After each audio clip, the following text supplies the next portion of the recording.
Dalam proses penerjemahan, banyak orang mengira bahwa menerjemahkan hanya berarti mengganti kata dari satu bahasa ke bahasa lain. Padahal, penerjemahan merupakan proses yang jauh lebih kompleks. Seorang penerjemah tidak hanya memindahkan kata, tetapi juga memahami makna, konteks, tujuan teks, serta memastikan bahwa hasil terjemahan tetap alami dan mudah dipahami oleh pembaca bahasa sasaran. Secara umum, proses penerjemahan dapat dibagi menjadi 4 tahapan utama, yaitu analisis teks sumber, identifikasi masalah penerjemahan, transfer pesan, dan restrukturisasi teks sasaran. Tahapan pertama adalah analisis teks sumber. Pada tahap ini, penerjemah harus memahami teks yang akan diterjemahkan secara menyeluruh. Pemahaman ini tidak hanya berkaitan dengan arti kata atau kalimat, tetapi juga mencakup tujuan teks, audiens yang dituju, serta konteks penggunaannya. Tujuan teks berkaitan dengan fungsi komunikasi dari teks tersebut. Sebagai contoh, suatu teks mungkin bertujuan memberikan informasi, menjelaskan konsep tertentu, membujuk pembaca, atau memberikan instruksi. Pemahaman terhadap tujuan ini akan membantu penerjemah menentukan strategi penerjemahan yang tepat. Selain tujuan teks, penerjemah juga perlu mempertimbangkan audiens atau pembaca yang akan menerima teks terjemahan.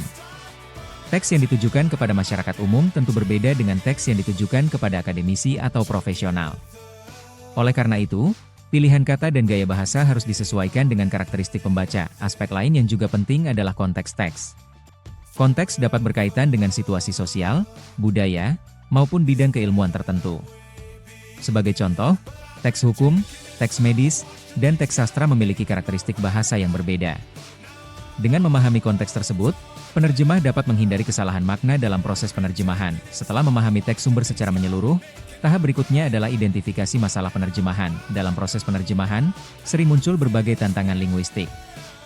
Masalah tersebut dapat muncul dalam bentuk istilah khusus, perbedaan struktur kalimat, maupun perbedaan makna antara bahasa sumber dan bahasa sasaran. Sebagai contoh, dalam teks ilmiah sering ditemukan istilah teknis yang tidak memiliki padanan langsung dalam bahasa sasaran.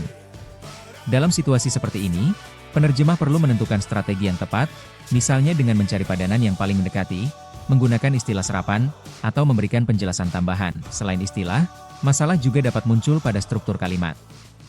Setiap bahasa memiliki pola struktur yang berbeda.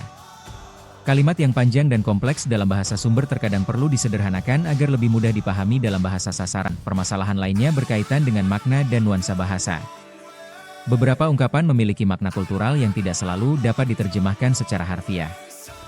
Oleh karena itu, penerjemah harus memahami makna yang sebenarnya ingin disampaikan oleh penulis. Tahap berikutnya adalah transfer pesan. Pada tahap ini, penerjemah mulai memindahkan makna dari bahasa sumber ke dalam bahasa sasaran. Yang dipindahkan bukan sekadar bentuk kata, tetapi pesan atau makna yang terkandung dalam teks. Proses transfer pesan menuntut penerjemah untuk menjaga kesetaraan makna antara teks sumber dan teks sasaran. Artinya, pembaca dalam bahasa sasaran diharapkan memperoleh pemahaman yang sama dengan pembaca dalam bahasa sumber. Dalam praktiknya, proses ini sering melibatkan berbagai penyesuaian bahasa. Penerjemah mungkin perlu mengubah susunan kalimat, memilih padanan kata yang lebih tepat, atau menggunakan ungkapan yang lebih alami dalam bahasa sasaran. Tujuan utama dari tahap ini adalah memastikan bahwa makna inti dari teks tetap terjaga, meskipun bentuk bahasanya dapat mengalami perubahan. Tahap terakhir adalah restrukturisasi teks sasaran.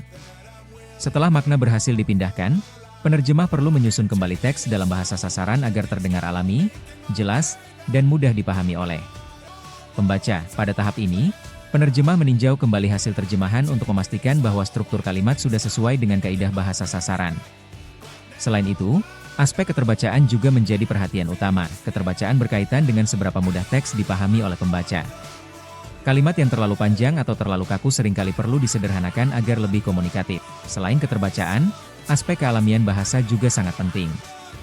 Teks terjemahan yang baik seharusnya tidak terasa seperti hasil terjemahan, tetapi seperti teks yang memang ditulis secara alami dalam bahasa sasaran. Dengan demikian, dapat disimpulkan bahwa penerjemahan merupakan proses yang sistematis yang melibatkan beberapa tahapan penting, yaitu menganalisis teks sumber, mengidentifikasi masalah penerjemahan, mentransfer pesan, dan melakukan restrukturisasi teks sasaran. Melalui tahapan-tahapan ini, penerjemah dapat menghasilkan terjemahan yang tidak hanya akurat secara makna, tetapi juga jelas, alami, dan mudah dipahami oleh pembaca.